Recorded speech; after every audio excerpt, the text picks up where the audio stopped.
Hi everybody, welcome to Time Zones and Time Meters.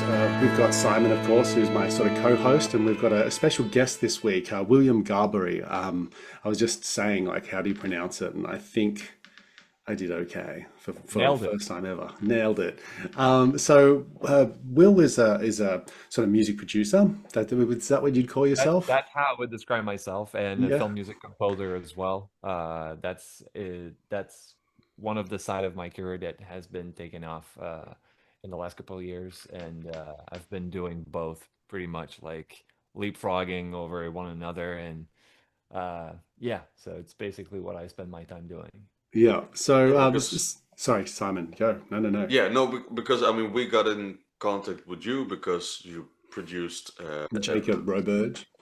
thank you That's me. his new album and also playing the guitar on it, or at least the solos, right? Yeah, and wow, lovely guitar solos.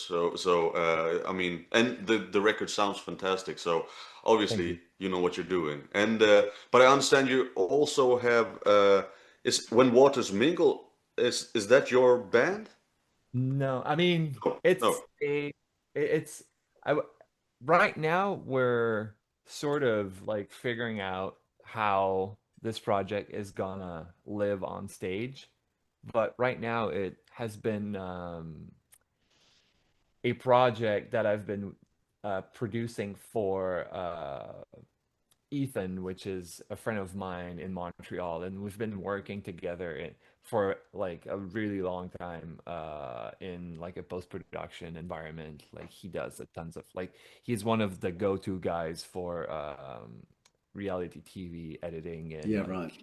delivering like the final. I don't want to get into too much technical terms for broadcast and TV, but whatever. He's the guy who delivers the final picture and Yeah, yeah. puts it all together because in reality TV you have like so much content that you I actually can need like imagine. Yeah. a team of of editor to watch all of what you got and they like craft a story with that, and he's the one who puts all of those little stories together to make something that is watchable basically. So but yeah, we ran into each other after going separate ways for a while, and he was like, hey, I saw that you were playing metal and I didn't know you were doing that. I thought like we both knew we were musicians. He knew I was a musician and I also knew he was doing stuff, but it ended up being like a phone call and sent me some of the demos he was working on, and then it ended up being a complete album. And now we're working on the second one, and we're still trying to figure out how this project is going to live on stage because he works But all the but time. because you two are playing all the instruments on it, or is there more people involved? I Yeah, I mean, I played all of the bass on the first one, did all of the orchestration as well, and some of the guitar part that I thought needed to be played a certain way, and it like I had an idea and it was easier for me to just go for it. So yeah, I guess but you guys have to it, consult your uh, countrymen in Crown Lands, how they solve that, right? Because I I'm mean, not sure I'm following the question. What do you mean? Crown Lands. Do you know the band Crown Lands? No. Oh, they're also from Canada, and it's Oh, a duo. It's a duo, oh, but they solve it all because they play the bass with the pedals, and the drummer is also singing, and while playing with the pedals, he's playing the guitar, and double neck thing. It's like Rush, but then take away one guy, so it has to be even more. They make a huge sound. They also sound a lot like Rush. Yeah, yeah. Okay. Well, it's a recommendation. It sounds quite good. I will check it out. Um, Yeah. to answer that, I think Ethan is really like planning on getting a full band together. That's what he likes to do. He's been doing that for I think a really long time and just going into like a rehearsal room and just jamming it out as loud as possible. That's really his thing. So now that I live in New York and he's still in Montreal, I think he's just gonna get a band Yeah, It's wow, good research, by the way. I was not expecting you to bring this up. so if you were to talk about your favorite bands and your favorite musical influences and stuff, because that's usually a good place to start. What is it that got you into music, and what is it that you love listening to at the moment? What's your sort of jam? Okay. Well, what got me into music, I think, first of all, was like my dad, because he was like a professional guitarist in the 80s and 90s. So he like there was guitars around me since a very, very young age, and like I remember like I was like 4 years old going to sound check and all that. So it was a very like it was very real to me that this was a thing. Like Yeah. it was not like later on in life. But I got my first guitar at like 12, and then I just never let it down. So it was from that after that it was just like playing every day all the time, and like became almost an obsession. And really I think there was a real shift when I discovered Dream Theater when I was in high school. Simon's a And huge, huge fan, by the way. yeah, at that point, that was like I remember like every morning I would like choose which album I would listen that day, because it was like a disc that I would have put in my CD player, and I would just bring it to school, and on the ride of the bus I would just listen to the whole thing.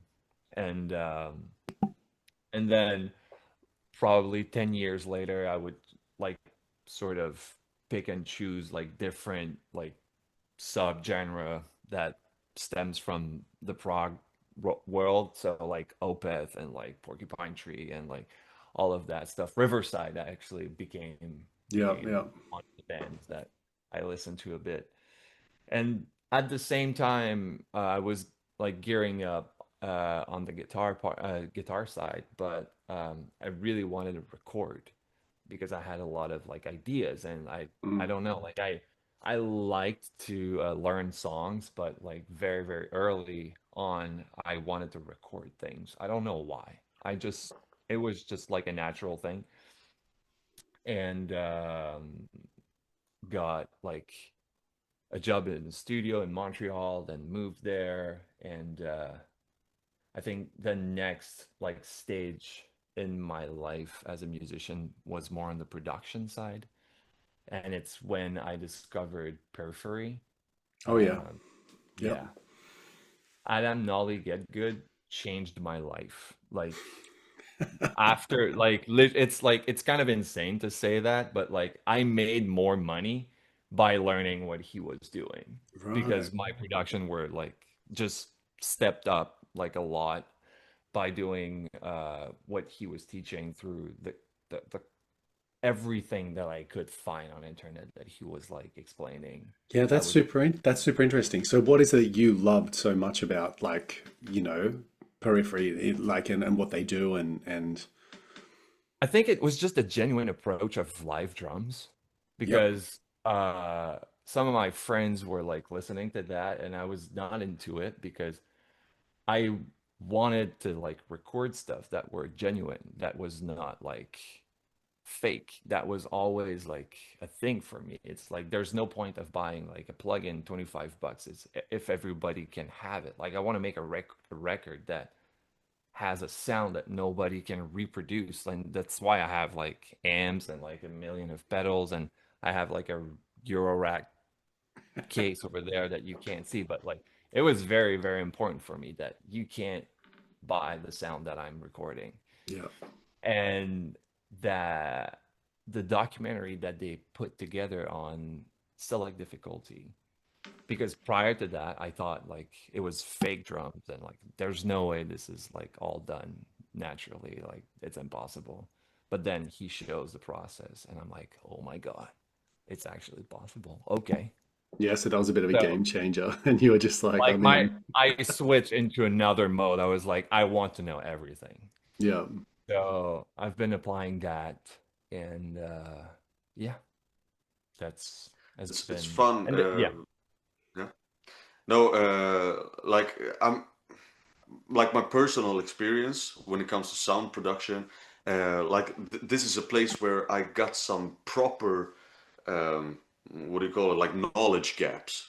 Like I've also been playing in bands. I've been in the studio. I've recorded, but I was so busy with my technique and my performance that I didn't really think too much about the studio engineer.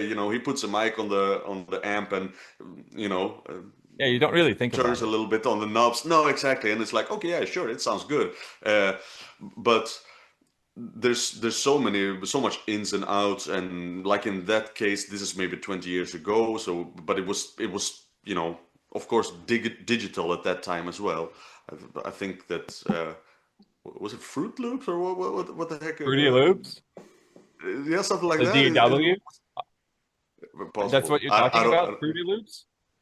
Yeah, Fruity perhaps Loops like was like the one stuff. of the very early on software, but I think there was like if you want to go to like the in the 90s, like there was Sound Tools, which was the first um like the version 0 of Pro Tools.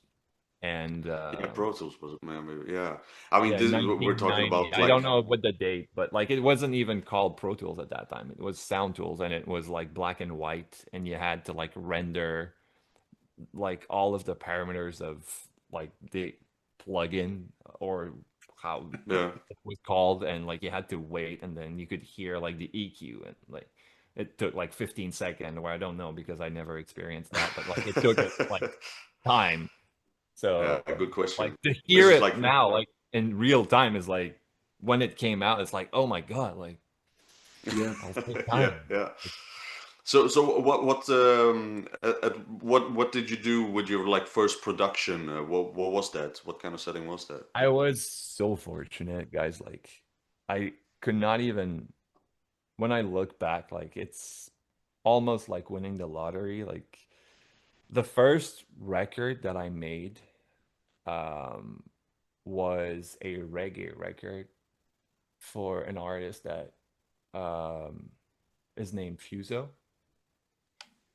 And the second song that I did with him went number 2 on the radio chart for like four Oh, months. Bro. That's oh wow. cool. That's cool. So I was like, wait, that's it? That's That's how funny. you make money with me? Like, that's super But it can easy, also be a guys. bit. But I can imagine that that is also a bit double because like how the heck are you going to repeat that? Like the stars were obviously aligned, and I mean it because it's let's be honest, it's a lot about luck, and you probably made way better productions later that did not I, I jump think like straight to. I've never tried to remake that.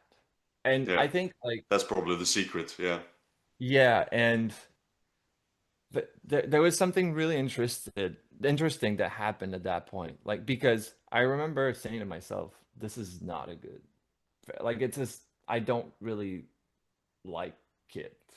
Like it's not a song that I would listen on my own. And I was working with the yeah. artist, and I'm like, no, dude, I'm telling you, this is super good. Like this is gonna work. And I'm like, dude, this is like the cheesiest, corniest thing ever. Like, So how, yeah, when you've got your dream theaters in the background and what you've been how? like brought up on, But yeah. so I think what I did right is at, at that moment is put my ego aside and just Yeah. do what the artist wanted me to do, Yeah. even though I was not really in agreement with that. So I was like, all right, that's his song. He wants me to produce it this way. I'll do it this way. Yeah. And Yeah, And because there if I was 14 look at countries later, yeah, it was ended up being a I brilliant stand move. corrected, you know? Yeah. And I guess that's the thing as well, is like when you can, I guess, align with the artist's vision, that's where the magic sort of happens, right? As opposed to conflicting with each other or sort of fighting them or yeah. Exactly, exactly. Being right in the studio means nothing to Yeah. me. Like it's always like it's yeah, like at the end of because the if I day, it's the artist that has to like fight for his art and his music. It's you, I won't have to go play that song for like the next 15 years. Like Yeah. he's the one playing it. So like yeah, he's the one that like has to like carry it all the way through, and I just made it like the best way I could. So and it really like it launched his career, like literally That's so launched his cool. career. That's cool. And after that, like I got tens and tens of people calling me to work with them. So it started my career, but like I was sort of known for like that reggae song on the ukulele that everybody wanted to hear. So like I did a lot of like very like adult pop that they call there in Hmm. Canada. Hmm. But it was going on the radio like really easily, which was making me happy, really like a lot because obviously there's money to be made. Yeah, that's Uh, right. Yeah. and yeah, I did that, and then I guess I sort of tried to get to work with people that align more with my taste, Yep. like more and more. But that only very recently, like I'd say, like in the last 4 years, now I find myself working with people that are like enjoying the same music as I do. Yeah. And Yeah, Who's been because your favorite project to work with? So if you were to think about everybody like that you've done stuff with, what one do you think would be your favorite favorite? project, I mean, the favorite project is always the one that I'm working on right now, Okay. but Yep.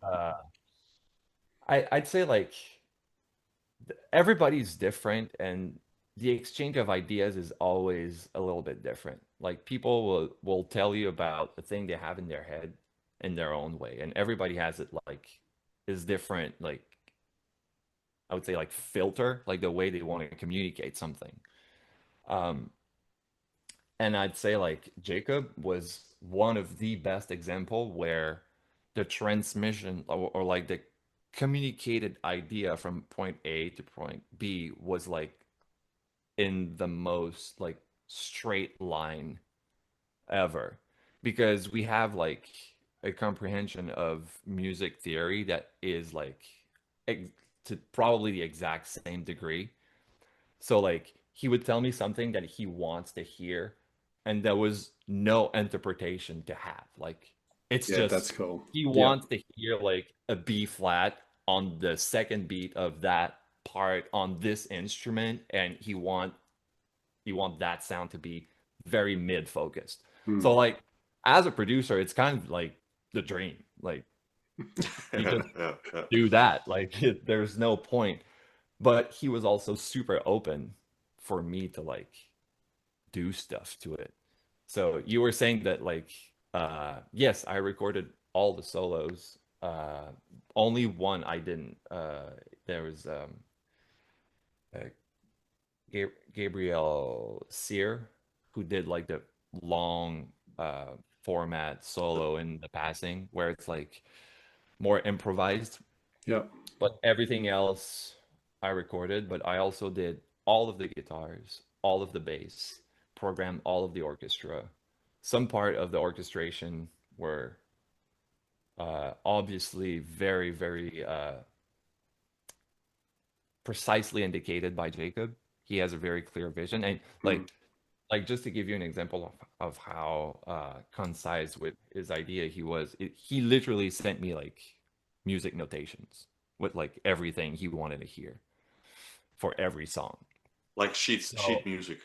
literally sheet music, not Yeah, yeah, tabs, yeah. like sheet music. So that was super fun for me because I'm a big like classical guy and I go to the orchestra and I buy like orchestral scores and all that.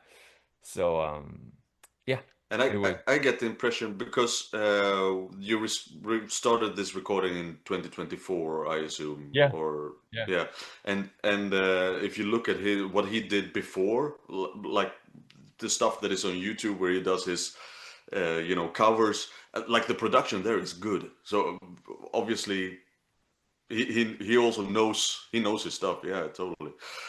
Yeah, Um, I don't think he sees himself as like a person of that has interest in production because we have like discussions about that sometimes, and I he has a lot like interest to it, but he cares more about chords and melody than Yeah, like it's the the soul of the more like music as opposed to the yeah, yeah.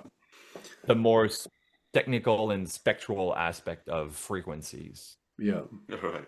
Dude, Um, that's a good segue. Sorry, Simon. I was just going to say, like, that's actually what I'm the most interested in. So when I listen to the production on an album, I have Yeah. like a general rule. If I notice the production, it's either a very, very, very good thing or it's a very bad thing. Yeah. And it's so if I go, oh my God, like I don't like the sounds of what's coming back, or if I hear there's some form of like feedback, or there's something that's a bit pitchy or a little bit off that just doesn't suit me, I go, oh okay, or it's muddy or whatever it is, I start to go, yeah, okay, this is Yeah. not good production. But the what I find really interesting is more often than not, good production for me is something where I don't notice it at all. Mm. I'm immersed in the music and everything's pretty good. But there's just these one or two albums that'll just rear up occasionally where I just go, oh wow, listen to what's going on here. And there's so much more going on behind the scenes than what might be True. yeah, and so I don't know, like I'm curious about what your thoughts are and what makes good production. Like what is it that are you trying to be noticed in that way, or are you trying to be organically just like not? It depends. I like some people, I remember like I was in talk at some point with a person who like we were like discussing and the guy had like sort of like the agent manager profile and like he was explaining to me how I should have my own sound and that it would be like a selling point for me and like the reason why I can't really associate myself with an agent or a manager is because I don't have like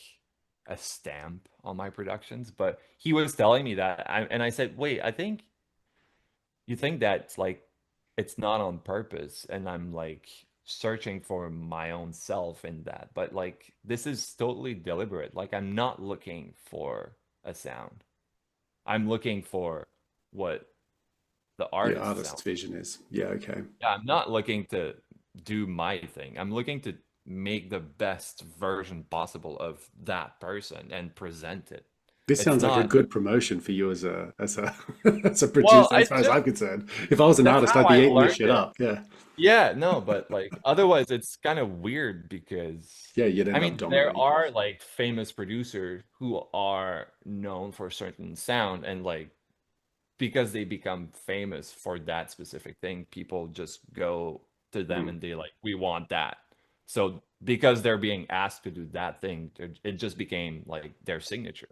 But I wouldn't call that like a sound. Like anyway, um, yeah, like Phil what Spector makes or a something like good that. production? Yeah, I would say, sorry, what?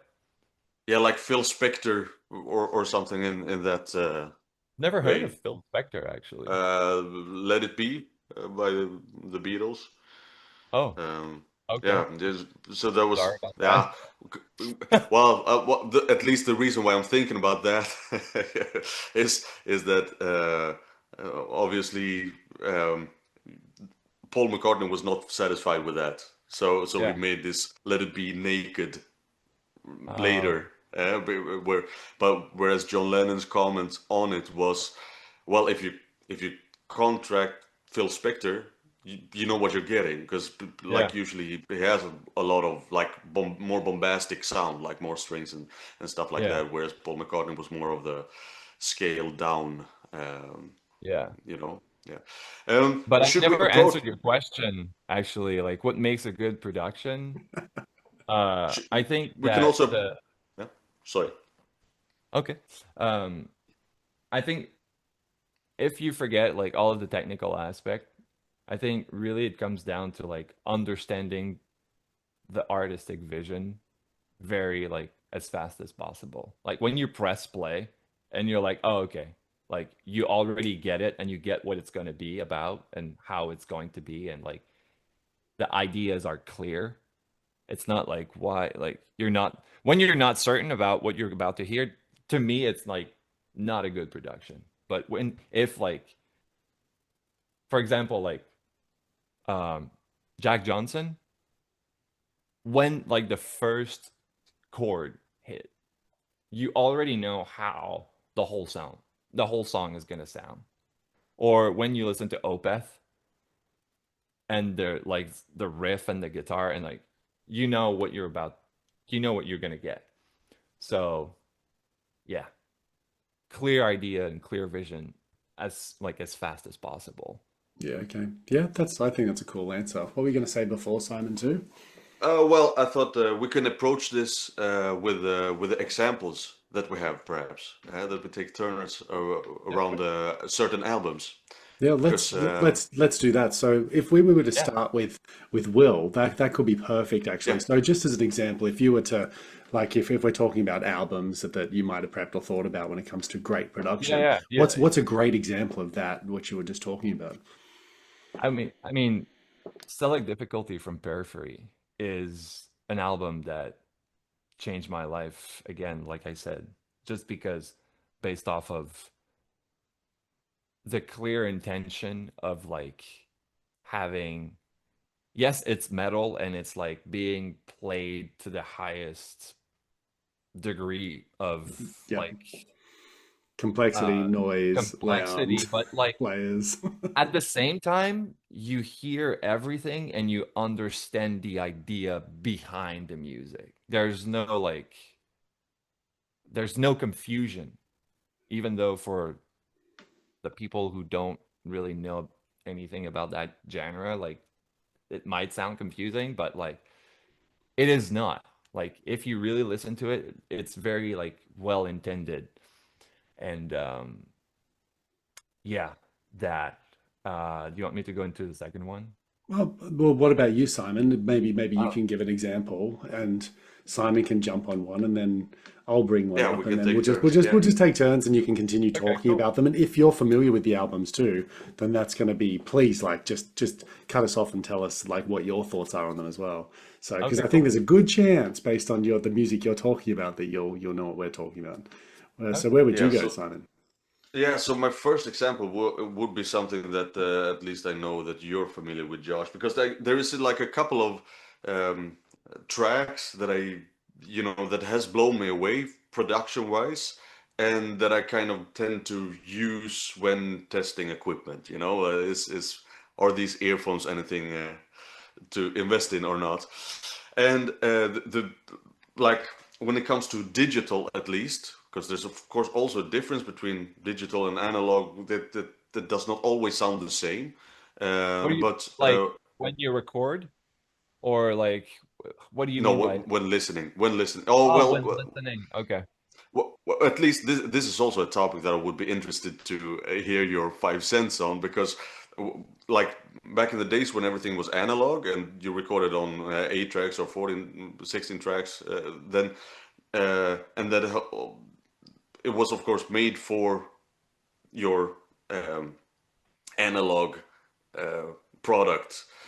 And then when you got CDs, it did not always come out right, and that's why you saw all these remasters in the late 90s of all these classic albums. Everything needed a remaster apparently. And I've never been someone who, like, it's very rarely that I've listened 3,000 times to one album and then can hear exactly what is the difference. Um, I just had to have a little bit of a what do you call it, like be between parentheses, that this first example is digital, because I don't know. Well, anyway, my first example would be Leprous, The Valley. Yeah. Okay. Yeah. Have you heard that, William? Unfortunately, I've heard the name of the band in discussions with like people, but I've never listened to it. All right. Yeah. Can I play you a little audio snippet Oh, yeah, of yeah, it? yeah. Yeah. All Absolutely. right.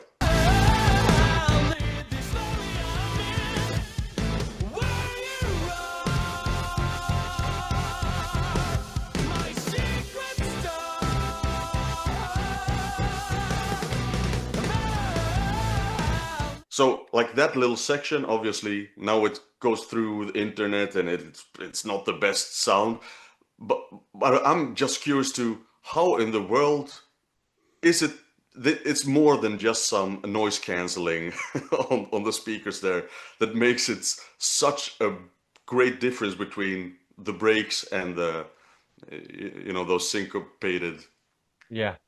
strokes. I mean, you want me to explain to you how that might be Please, the case? please do Oh, it. well, when has it like? Is that like a very old record? When has it been done? It's from 2013.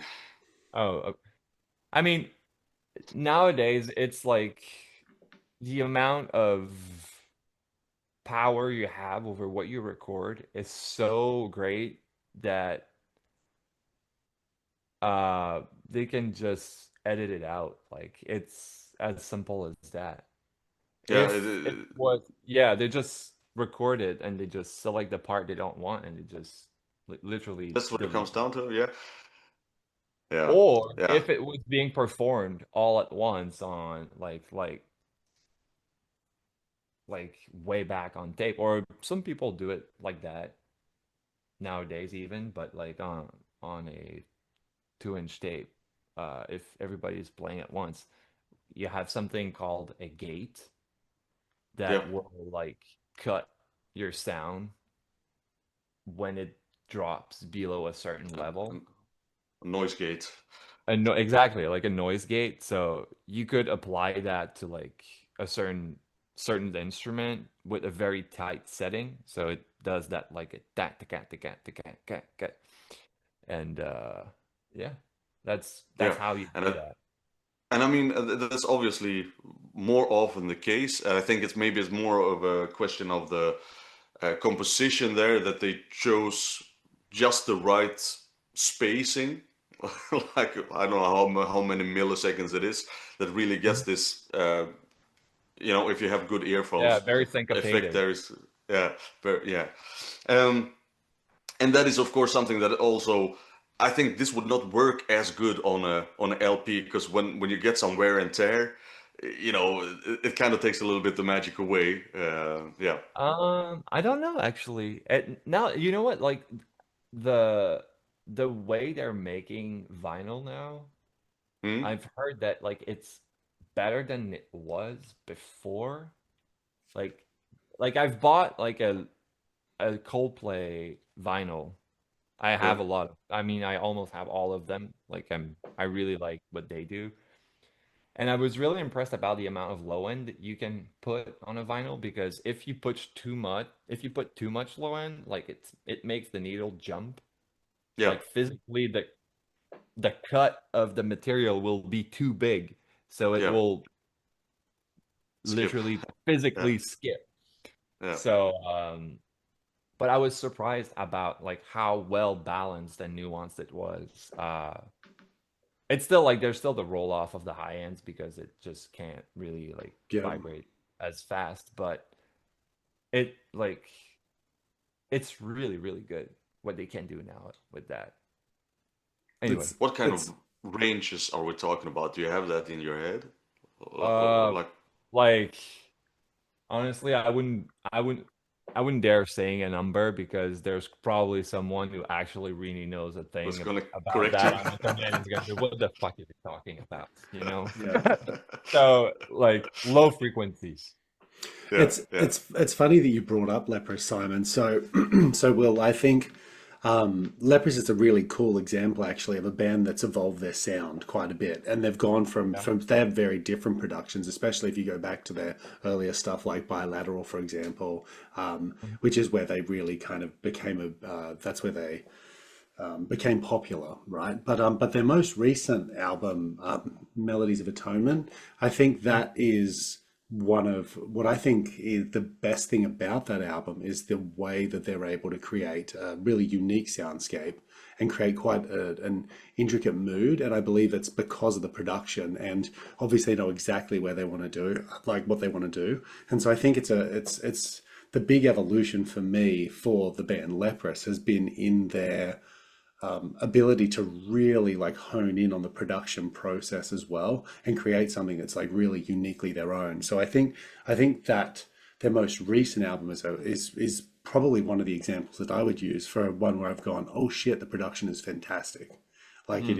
it is perfect. And they're a band that has really talented members, but and a vocalist who is a bit of a freak of nature, let's put it that way. And so because of what he does, like I think if you get the sound mixes and stuff right, then it's incredibly impressive. So I actually saw Periphery play and Leprous play in the same gig last Oh, year. wow. So they were in Australia with Coheed and Cambria as well. So that was a cool thing to be able to watch and listen to both the bands live, especially because my brother's a big Periphery fan. I'm not as hooked on them as what he is, but and I'm a huge Leprous fan, so it was kind of a nice like kind of thing for us to do together. But anyway, I digress. I guess my whole point is that I think Simon, it's a good choice of a band that I think has really worked hard in the production process, but I wouldn't be able to tell you exactly what they're doing to get such a clean Yeah, yeah, yeah. sound,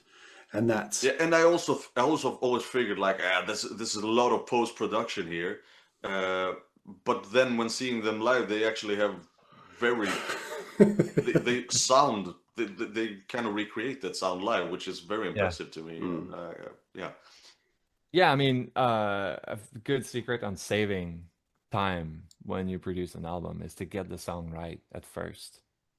Like, uh, I think it's War of Being from Tesseract. yep, Uh, yep, the the drums that they recorded at Farm, is it Wild Farm? Mid Farm? Well, whatever. The studio, it became legendary for its drum recording, but right, they've done it like so right that the mixing engineer kind of like said that he almost didn't do anything to it. yeah, yeah, right. yeah.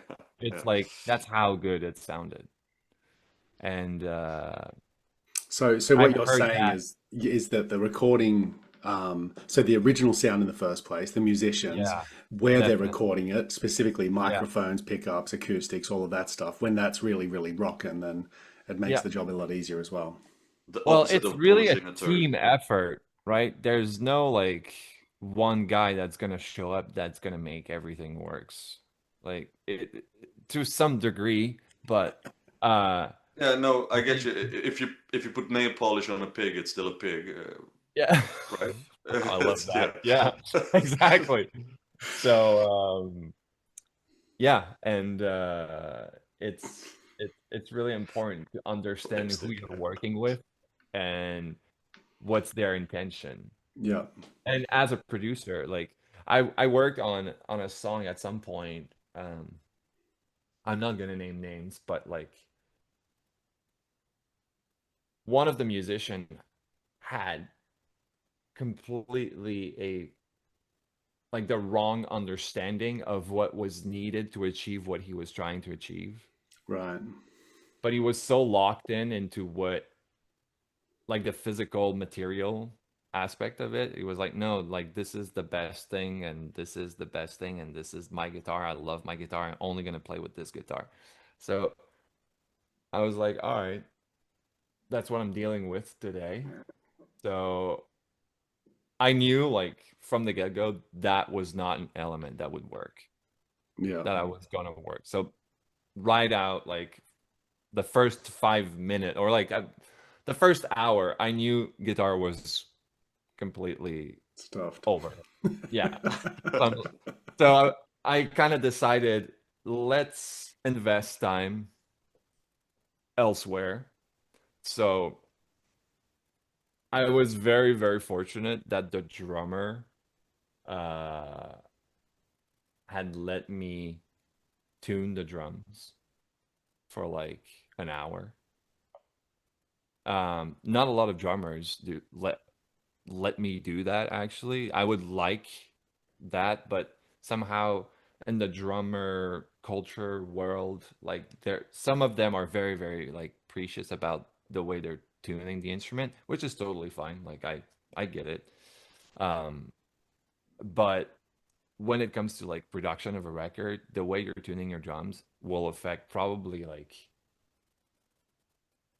50% of how your album is gonna sound like. Yeah, right. It makes such a big difference. Mm. And it might anyway. So I'm And now we're talking doing about because just uh, is a part of it also the resonance from the drums? uh I mean it's Why is it such a big deal? because it's the only instrument that will affect the complete spectrum of your mix. Like, there's no Yeah, other instrument than the drums that has like super highs and super and lows. super lows. Yeah, yeah, And it's playing all at once, all the time. It's never like very high a little bit and then very low. It's always like yeah. the whole thing. So that's why it's really important to have it right, in my opinion. Mm. Anyway, so I tuned it and the drummer was like, "Oh my God, like what did you do?" Like it was that different for him. Yeah. And that I was like, "Oh, okay, so like I think I did it right. He if he likes it because he has to like it. If he doesn't, then his Back to the playing is drawing gonna board. Yep. yeah, exactly.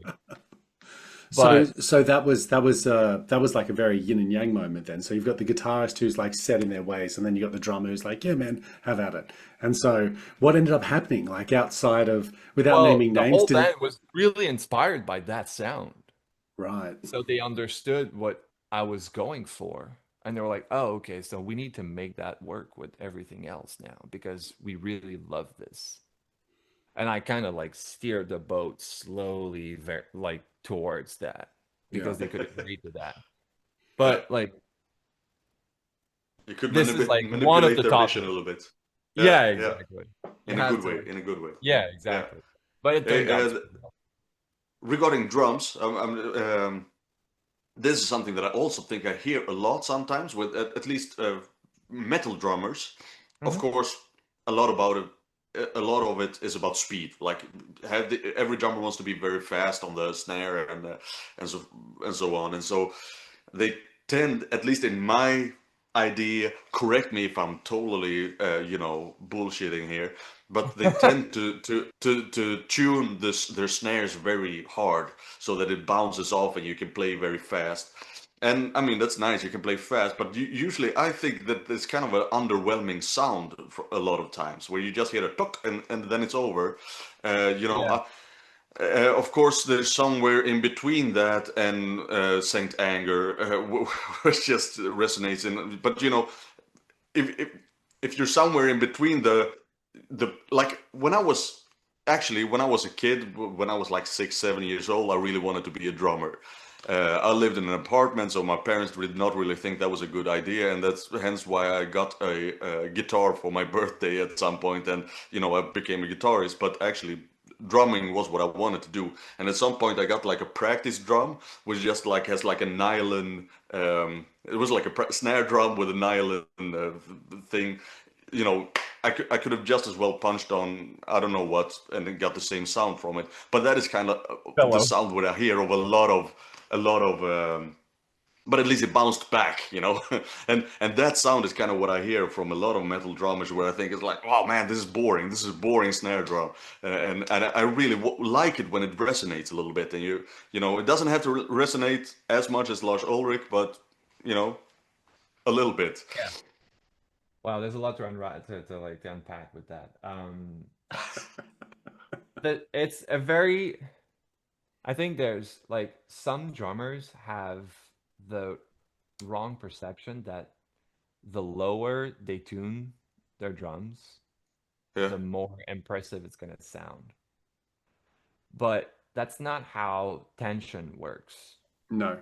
No. If you think about of a guitar string, if you take any string, if you down tune it, what's gonna happen is that you're gonna lose volume because yeah. the the string gets so like nude like a noodle. It It flaps and it yeah, flaps, yeah, and it does not bounce back the energy that you're giving it. So the tension is what makes it like giving you the response in yeah, energy. So a drum, like a drum skin actually, um, works the same way up to a certain degree, like a guitar string. And you have to like figuring out where that tension needs to be in correlation with everything else. Because, and that's a concept that I learned from like watching Nolly tune drums just for fun. And like when you tune a kit, let's because we're talking about metal, there's the resonance of the snare in itself, but there's also the resonance of the room you're in. And I Yeah. think that the resonance that you don't like is the resonance of the snare itself. Yeah. Oh, usually I do like the resonance. It's I think it's a little bit the lack of resonance sometimes when they Oh, the tune them lack. so hard Yeah, I that you mean, just there's get also like a the production aspect of it that comes in place. But Can you because explain that? What do you mean by the production of that? well, I mean, you can make a you can control with a lot of different tools when you're recording the drums to make it sound shorter Hmm. or longer, you know? Yeah. So, And uh, so I think that might even also be what Simon's hearing more often than not as well, as somebody deliberately trying to shorten it so that maybe it yeah, doesn't maybe dominate the soundscape or something as much. I'm not sure. yeah, But you yeah, think because I also understand that the actual, the ringing of a drum or, the resonance can be a bit problematic in post-production, so that it yeah. might be The room avoided you're in because of is that. really where it like how you tune it and the room you're in affects tremendously the end result, Yeah, like yeah. tremendously. yeah, okay. And So well, obviously the drummer that plays it is like of course, yeah, the and everything primary part from of it, yeah. but It's interesting. So what I'm sort of hearing, just to sort of summarize it a little bit, is it's even though that you're talking about sort of production and post production here, what ultimately matters seems to be the recording, the instruments, and the bass things. It's like making a coffee. You can't make a good coffee without decent beans in the first place, right? So exactly, so if they're exactly. stuffed, then it doesn't matter how good a barista you are, Yeah, they're stale. So maybe Yeah, well, I that's a do way to think that is the interesting thing with production, that every step of the chain has to be good, like yeah, every link of the chain, right? yeah, The instrument has to be good, but the guy playing it or the girl playing it as well, and indeed the microphone and like how do you reproduce, yeah. what you want to hear, right? It's funny Hey, because what? like the as I go, I tend to care less and less about the microphones and the type of EQs and the type of like it becomes like less and less important because it's all the same thing. I mean, maybe not microphones, but like when it goes into the computer, like is it FabFilter or the stock plugin from Pro Tools? Like I almost don't care. It Yeah, like FabFilter is nice because it's bigger and you can see the buttons clear, like more accurately. But other than that, like it sounds pretty it much sounds the the same same. to me. yeah, Yeah, yeah, yeah. okay. So Yeah, so and of course, the interesting thing is what's being the sound that is being made, and you just need to reproduce it. That's basically what's interesting, right? Yeah. Do you have a second album that you wanted For to? me, Yeah, I'm gonna sound really corny for the second one, but it's also part of the album that changed me as a musician and yeah, like yeah, please. kind of better. And it's a Nickelback album. Uh, yeah. Dark Horse from Nickelback that has been produced by Robert John Mottlang, who also produced Shania Twain and like Def Leppard and Bryan Adams and like all of those 80s rock kind of like Yeah, stadium rock I call those bands. And I just couldn't If we're believe talking a how gated reverb, he has to be the guy then. At uh least with Def Leppard. yeah, Def yeah, Leppard in in the the 80s, man, they had the biggest gated reverb yeah, insane in the stuff. history. Insane stuff. But like it's not just that. Like with Robert Montlang, it's like everything is like to 1,000. Like the back vocals, if you remember like in Pour Some Sugar on Me, like the guitar tone and then the back vocals that comes in, it's like There's Yeah. nothing that you hear that has not, and again, it brings me back to what I said, like that has not a very clear purpose. And there's no misunderstanding or confusion about like choice that are being made. Like everything is really intended the way it is. And you can get that very easily, I think. And Dark Horse has that typical vibe to it. The guitar tone are absolutely insane, and the drum sound is insane, and like everything is like so big. Like it's What's the very, name of the very guy? impressive to me. Mutt Lang. All right. I will listen to Def Leppard with new ears. I was Yeah, gonna, Maybe and listen, also. and like listen to if you listen to all of the records he's made, you like hear like the thing he does. Like Hmm? there is a clear way of he had a clear way of doing things. yeah, Anyway, cool. No, that's super interesting. Um, Especially because the thing is that it's super successful. So obviously people in the world have heard something. It's there's something in the sounds that people just yeah. go, that sounds good. And I think that's one of the things that, people always mistake when I talk about my musical preferences. They always think that when I say that I might not like a band, that I wouldn't appreciate the sounds, the tones, or what they do. I do. I just like a little bit more complexity. Like I like to like emotional builds, all of this stuff, and I appreciate those aspects. But however, bands like Nickelback, who I might give a little bit of a poke to, quite the funny thing is the soundscape that they have, what they produce, and what it actually sounds like is there's a reason they're so famous, and I Oh, think and it's undeniable the fact that the sounds work. I think is the yeah. key thing. I mean, I mean, some people might get caught up in like vocals, or they might get caught up in all of these different areas. But generally speaking, outside of musical preference, the sounds, if that is your jam, is going to be your jam. Yeah. I mean, can I share something? Because every time that I play this to people, they're like, "That's Nickelback?" Yeah, yeah. Please Uh, do. this is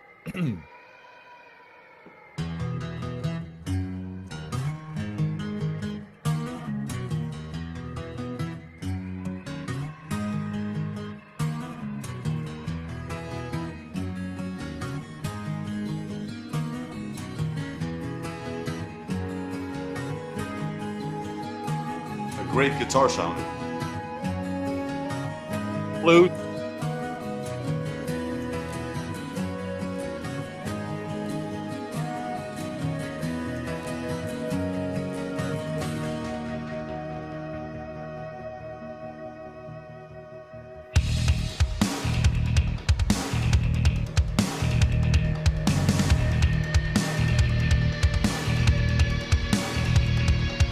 Table has been set, serving up the worst regret, waiting for the chance.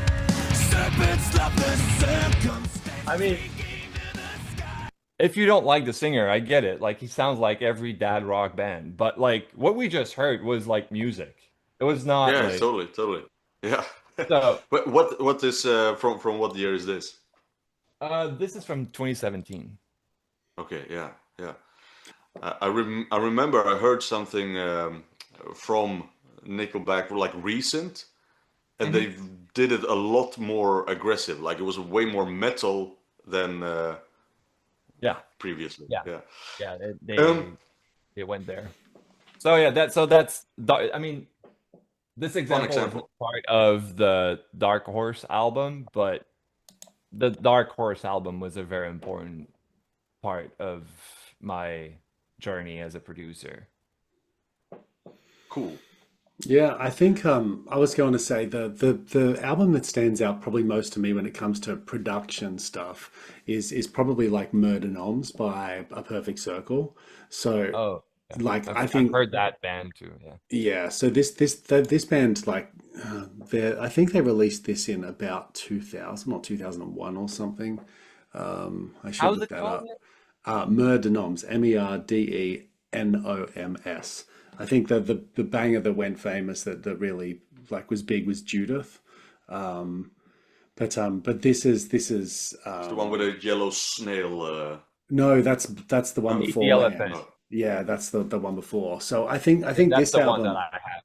Yeah, and look, I love that album. Like, I really love that album. However, Murder Noms, I think, from a production point of view, is really, really special. And I think it's one of those like alternative rock kind of metal bands that just do so much really cool stuff. And if you've got a good pair of headphones on and you're listening to it, just the way that the sounds sort of move as well is quite cool in your head. I know that Tool does the same thing as well with what is it? Like The Pot is one of my favorite probably tracks by Tool, and that's specifically because of the production. Again, is just sensational. Like, I don't know of too many cool sounding things where you just go, oh, it's faultless. And I think this album in its entirety is really, really special when it comes to just sounding just that next click up in terms of like professionalism and cleanness and messiness when it needs to be, and it's textured, it's got some cool layers, and the frequencies that it sort of sits within sometimes just give you goosebumps. And so I think that's the coolest, one of the coolest albums I think I know when it comes to just production, you know. And Yeah. I always think of it whenever I use that word. Yeah, I mean, like it's funny because as when you produce an album, you can make an interesting like sort of um arrangement. What I'm trying to say is that arrangement and mixing are extremely like codependent because sometimes we will spend all day on like making a certain section right, and then I'm like trying to like notch frequencies and like try to balance and like something just not work. Like I don't know, we don't know, everybody in the room agree that something is wrong. Yeah. And then I'm like, wait, maybe it needs like a third guitar part because we're doing this and that and there nothing is moving in this direction. So Mm. I just take the guitar and try to play something that will follow what I hear. And then all of a sudden like everything starts congealing together and it blends and like I can basically like undo everything that I've done for the last 3 hours and then just that was what was needed. And it's like when you're producing, it's very important to establish if your balance is off or if the arrangement is off. Mm. And it's very intricate balance basically. And good musician can very accurate be accurate about that very quickly. Mm. And yeah, I don't know why I'm saying that anymore, but to your point, arrangement and producing are like I got one more. Yeah. yeah, yeah. Actually, I got two more, but yeah, I'll talk about both because I figured like at least something what I think a lot about when I'm listening to music, which is related to the production, is the separation like, that you can hear every instrument individually, Yeah. and I mean there's hundreds example nowadays where I think that are good examples. I think like I could choose this one, Yeah. Big Big Train's latest. You hear everything crystal clear. 2 years ago, I had an album like that as well. That was from a Canadian band, a small Canadian band called House, Huis. Um, they're small, but Never it's heard. also prog band. It is like you can hear a needle drop even in the busy sections, and I love that, but it's a little bit of a boring choice, um, and so I figured what is a bit more of a fun choice Mm-hmm. when we're talking about like maybe the opposite of the Leprous example, where everything is super. Like not strict, but you know, Detailed. yeah, exactly. Here we got the lo-fi end of stuff. Oh yeah, the You, greatest. yeah, because I mean, obviously, it's just a home studio in like 1970. Paul Yeah. McCartney's debut solo debut, self-titled album. Was But that was before he was with the Wings, right? yeah, exactly. So this is still, I think the Beatles were breaking up. So probably they hadn't released Let It Be yet, but yes, indeed, it's just Yeah. him and his wife is doing some extra vocals, but and he has his 8 tracks to record everything himself, drums and bass and like some additional instruments. The But it just very sounds first bedroom producer. yeah, exactly. And I mean, you can say, yeah, okay, this is not an example where the separation is awesome or anything, but it just fits it. It's just for the purpose of what it is. It's great, and this is something that also when you're getting some scratches on your vinyl, Yeah. it doesn't really matter, you know. It has a total different vibe than this. Should I Yeah. also just I'll just do my third example as well, Yeah, and yeah, and dude, go ahead. yeah, because this is a more modern one. This I think very few people have heard outside of Sweden and also inside Sweden. This is a Swedish. Um, this is kind of a famous flutist, Björn Jison Lind. He has played with, I think, um, Rick Wakeman Oh, okay. and other like. So he's like in a little bit in the progressive sphere. He's also Mhm. playing keyboards on this one, and you have the pianist Staffan Scheja, which I think is only actually known within Sweden. This one is from '84, so it's way more modern, and it's actually only piano and keyboards and flute, and it's like I don't know, maybe prog adjacent. It's difficult to say what kind of genre it is, Mhm. but this is like the best sounding old LP that I have encountered at least. Oh, Because really? Huh? indeed, the separation just as good as on this one, but what stands out is the piano. Like when we're talking resonance, like when you hear a great sounding piano Yeah. in real life, and when you're in the same room and you hear how it's ringing, Yeah. you hear everything how it's ringing. It's just it is worth listening to just for that piano sound. And Yeah. I and when mean, we're talking recording a real recreate, piano. Yeah. yes, please. I was gonna say, like, the keyboard, like the piano was one of the, I think, no, it was not the first instrument that was being sampled, but it's very, since it's just one note, right? Yeah, You would think that it's like super easy to sample. Um, but it's really not easy to sample to make it sound as good as a real one would sound. Mm. And in my studio in Montreal, I had a grand piano, yeah, and there was one record where uh, there was a ballad, and it was the last song that we were recording. We were almost done, and I was just like mingling around with the keyboard, but like in the control room, and it was a VST basically.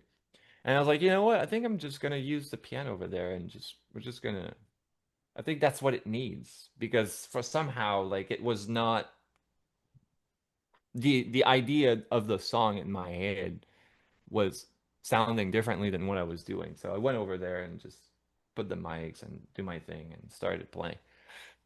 And the artist I was working at that time instantly agreed that like, yeah, that is what we were missing in that one. And then I started thinking, wait, we put piano in this other song too. So pull up this other song, and so we ended up re-recording that day every single piano part, and the whole record got so much more depth and wideness. It was so much better. Like right, not yeah, even close. yeah, So yeah, just to go in part of yeah, what and you were saying, like real pianos, I mean, it's from the 70s, so the chances that it was not a real pianos are very, very Mm. small. Yeah. Yeah, that's cool. Um, well, I mean, in this case, I think there's plenty of records that uses a grand piano, but Yeah, I do I not, mean it's the but I don't standard really like that. always hear how, that awesomeness of a grand piano Mhm. resonating. Uh, Okay, there's a lot of times I don't hear that, but on this thing, it's like you're sitting in the room with that Mm, grand piano, that's which is cool. just lovely. That's And of course, and like you say, you of course need a great pianist as well, and he yeah, is the he is. musicians on it, right? This Just I as have to a mention, little, yeah. yeah. Go ahead, go ahead. There's another Swedish pianist, Jan Mhm. Johansson. Do you know of Jan Johansson? Uh, Johan his Johansson? well, that's his son, I believe. Did he play with Ingrid Malmsteen? No, I don't No. think so. What band did he play with? It's a music composer who died a couple of years ago. Oh, Johansson. Swedish? I don't think so. Okay, okay. Well, The at name is least similar. because the Swedish pianist Jan Johansson, he's a jazz pianist, Uh-huh. and he has like a very recognizable tone. And I'm always like, how the heck can I hear from one? Like he pushes the key once, and I hear that it's him. How the heck is that possible when it's a piano? I can understand it with the guitar. You have your vibrato, your own, attack and everything. But I'm flabbergasted how, or amazed with how he can do that on a piano. Um, and I'm guessing it can also be a little bit how you work with the pedals, maybe. Or I mean, grand pianos have like it's because you play with both of your hands and the weight that you put on every single chords, like you have to think that every single note has a different function, and if you put more emphasis on a certain note, uh, your chord's gonna sound different. So yeah, like every pianist has like a different like way, like it's micro detail, but it will have its own character just by which finger is gonna come a little bit earlier, what weight, which yeah. note, like how. So Can, it might can I, sound super simple, but it really is like this movement that makes the character of it. Yeah, it's can I cool. play you a little bit Jan Johansson, and then I will Yeah, shut yeah, up. yeah. Go ahead. Go All ahead. right. Go Let's ahead. hear. I Where love that. You're very passionate the about music, and I love to meet people like yeah, that. let's see. We're doing this one. Okay, we got some bass, but also great sounding bass here.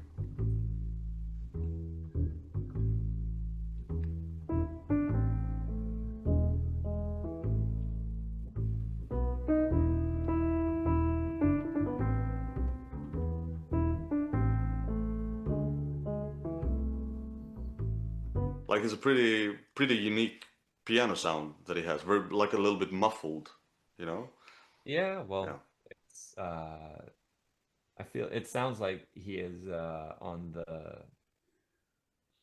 there's a pedal on a grand piano that will limit your dynamic by The just the lowering left it the left all the way pedal. down. Yeah. Yeah. So that might be what you were referring to. Could also be just the combination of that along with the sort of the other instrument, the bass or whatever, and just in Yeah, terms of like the resonance of two frequencies working together closely, right? So it sort of give it a different sound, no also doubt that too. could be it. Yeah. Well, it's super interesting. Like, I mean, there's obviously millions of albums out there that, are probably great Oh yeah. examples of, these kinds of production and post-production and everything from like Rush, who I think are a good example, through to, because I remember when I was listening to the I think it was 11 remaster of Rush's, help me out here, Simon. What's the one with Tom Sawyer? Um, oh my gosh, that's going to do me in. I can't. Oh, Moving Pictures. So when I listened to Moving Pictures for the first time, I listened to the remastered version and I thought to myself straight away, like, oh my God, I can really hear the bass. And quite regularly, the bass is not something that stands out to me in musical arrangements. It usually takes a few repetitions for me to really work out like what they're doing. And so in that specific album, or at least the one version that I was listening to, I was really, really aware of each one of the different musicians' input into the sort of thing as well, which I really appreciated. So, I mean, it's an example of something I think is quite good in those sorts of areas as well, you know. You're muted, Simon. I love Geddy Lee's bass in the mix, like where it stands out, and that's also what I love about like the early Dream Theater. They kind of copied that mix, you know, which I It was the trend back then. Yeah. yeah, but it was a great trend. I'm very sad to see it being, I think know. there's a little bit because the way recording works, the low end was not being transmitted the same way we can transmit it now. Now we can have like all the way down to 30 pretty easily. I think. megahertz. No, just hertz. Hertz, just hertz. Yeah. Yeah, So you because can- like a low, just for me, who is obviously, you know, a layman here. Like if you have a low E on a bass, it's 100 megahertz or something like that, right? I don't even know. Okay. I don't know. It's there's much more harmonics and it goes. I don't know. Yeah. I probably could tell you if I put up like Pro Tools, but I don't know. Or maybe But I there's a just low wanted E to on a like guitar. I just wanted to add a little detail to it. I don't know if you guys are like in a hurry and you need to end at a certain time. We'll But- probably have to finish soonish, I think, because of Simon. Good. Yeah, Okay, so but that's okay. I don't know if you've ever heard Tubular Bells by Mike Yep. Oldfield. Yep. On the B side of that record, because we were talking about vinyls, Yeah. if you listen to the very end, he's like, that's the first time I've ever heard screaming on a record. Is It's this the very- the orc Yeah, orc part? exactly. Yeah. Okay, so you've heard it. Okay, that's fine. It's my jam. Yeah. Yeah. So, so you've done your 3 album, but you haven't, right? Me. I- Oh, yeah, look, did you? I mean, for me, I was going to mention, Rush. I was going to mention Murder Noms by A Perfect Circle. And my other one I was going to bring up was Porcupine Tree. And I think specifically the Closure and Continuation album, you know, the PTCC one or whatever it's called. I thought that album, when I first heard it as well, it was the first time, because everyone always talks about how good Steven Wilson is as a, you know, as a, like, Producer. yeah, producer. Oh, just And- the musician. Yeah, well, everything, like, you know, Yeah. he's so good when it comes to that sort of stuff. And so I think that's the first album that I listened to where, I mean, I was a big fan of like In Absentia or however you pronounce it, and a lot of his other stuff as well. Yeah, that's right. But this one here, I just straight away just went, oh, I love the way this sounds. Everything from that first track, Harridan or whatever it is, like that to me, just straight away, I was like, oh, there's so much. They're just little intricate things that are going on in the background here that I really appreciated. So I think it's interesting that I probably like some of his other works more, but that album I thought was really, really, really well sort of put together, and I could hear what it was. I think many people have a better ear than I do anyway, were able to appreciate, you know. So I think that they're probably my sort of big standouts that come to my mind when I first think of it. And then there's like one of my favorite bands, Richelieu, is I think phenomenal, but their biggest problem is the production. And so, really? like, yeah, so the album that has Scissor Lips on it, whatever that's called, it's just such a phenomenal album, but I just really dislike some of the guitar tones because they're just off and it's a bit jarring, and they sort of hurt your ears a little bit when it hits the top end. And I love it because it's unique, it's so different, but I feel like just a bit of tweaking here and there, maybe recording it a little bit differently, could have taken that album from being just like a good album to just something that is, you know, Yeah. like godlike. And so it's a really interesting sort of, you know, concept to me, and I'm always interested in hearing what people have to say about sort of making music and what they appreciate or what they hear in the music as well. So yeah, but as we said before, I guess we probably should close it off. I think we're sort of hitting the edge of sort of our time limits today. Yeah, but if you have Uh, one more album, Will, yeah, you can do that it. was the last one. I think it's Yeah, that's please my Yeah, third, let us do it, know. please. Do it. my third one is it's an album by Gordy Haab, which is a film composer. Actually, he does not music video. He does music for video games, and the soundtrack, Star Wars soundtrack, is very, very an important part of music, and an important like musical piece in my life as a musician. What Star Wars are we talking about? Like the original The whole 70s thing, stuff, the or whole thing, yeah, the whole thing. Yeah, everything that has been done by John Williams, actually. yeah, yeah. Right. Yeah. And I always thought that only him could sound like that. And then Gordy Haab made the soundtrack for this video game, which was Battlefront, which is Oh yeah. it came out like probably 10 years ago, I don't know. Hmm. Yeah. But I remember playing the video The, game and the thinking, Star Wars like shooter, shooter game, right? yeah, Yeah, yeah, yeah. yeah. I And played that. I remember playing the game thinking, wait, like, did they use original music from the movies?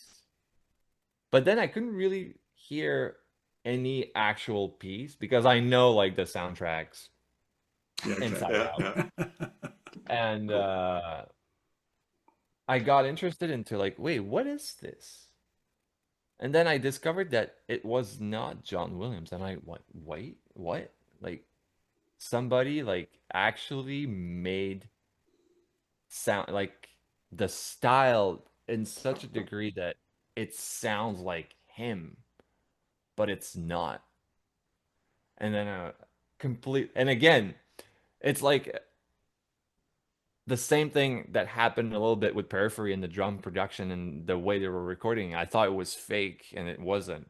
And same thing with that. I thought that this was kind of impossible to recreate if you were not John Williams. But then I studied this guy for a little bit and bought all of the things that he wrote for video games and watched a couple of podcasts and interviews and just like read all of the things he were saying that he did himself in order to get there, and truly, truly got me to a different level in terms of orchestration and orchestral music. Yeah, For that's that cool. helped me. Yeah. Man, There's some. we should maybe like this opens up for a whole like for another hour Yeah. Yeah, because we need to we, come. Yeah, maybe we need to come we'll back and do a video game episode yeah. because it's interesting that you mentioned that because I was told that the Angry Birds, the guy who does the music for Angry Birds, is also a phenomenal like musical guy, and does Is it Finitrol. Brian Tyler? I don't know his name, but it's like Finitrol and another band. I can't remember what they are, but we're talking like Nordic, like metal essentially. And so Oh, they're super complex, kind of cool sort of stuff. They're a bit yeah. too heavy for me, if anything. But it's really interesting to know that there's these guys out there making games. Like essentially like soundtracks for games out there who are actually just phenomenal musicians and have Oh bands my and do God. all sorts of Oh my stuff. God. So. Yeah, Yeah. we actually had an episode where we talked about our favorite video game music, and like one of my favorites there was SimCity 3000 through thousands, Oh my something like God. that. The OG. Yeah. Yeah, Yeah. yeah, yeah, and then it was like I had to look this guy up, and the only thing he's done is music for uh, like I don't know Maxis or for Sims and those kind of games, and then it's like, man, hasn't he done anything else? Like they made a living there. I understand they make a good living out of it, and he made some like terrific music in that old school SimCity stuff. It's interesting how some careers turns out. And Thanks so much for joining us, Will. I really appreciate you Thank you both so reaching much out for having me, guys. and thanks Thank you for so much. turning up at like 3 a.m. in the morning or whatever it is. So Fine. yeah, that's Part of very it. cool. a trooper. You're a Yeah. trooper, man. Yeah. Look, if you guys have managed to stick around, please like and subscribe to what we Yeah. do. It'd be really cool if you could help support us that way. This was a fun episode. I love the Yeah, it's just great insight, mate. So thank you so much for your time. I really appreciate it. Thanks for your time too, Simon. You better get out of here. But Yeah. yeah, please comment, leave some stuff in the comments below. You guys, we'd love to discuss, all sorts of, facets of this sort of stuff with you guys in the background too. Oh, and also maybe we will have to do another episode and invite you back for maybe Yeah, we can do it together with Jacob because he yeah, also wants to. yeah, Absolutely. yeah, maybe we can do Sure. a big collab that way. But anyway, look, thanks for joining us, everyone. Well, I guess we'll talk to you all later. Thanks again, Will. Thanks, Simon. And we'll see you all soon. I'll talk to you later. All right. Bye.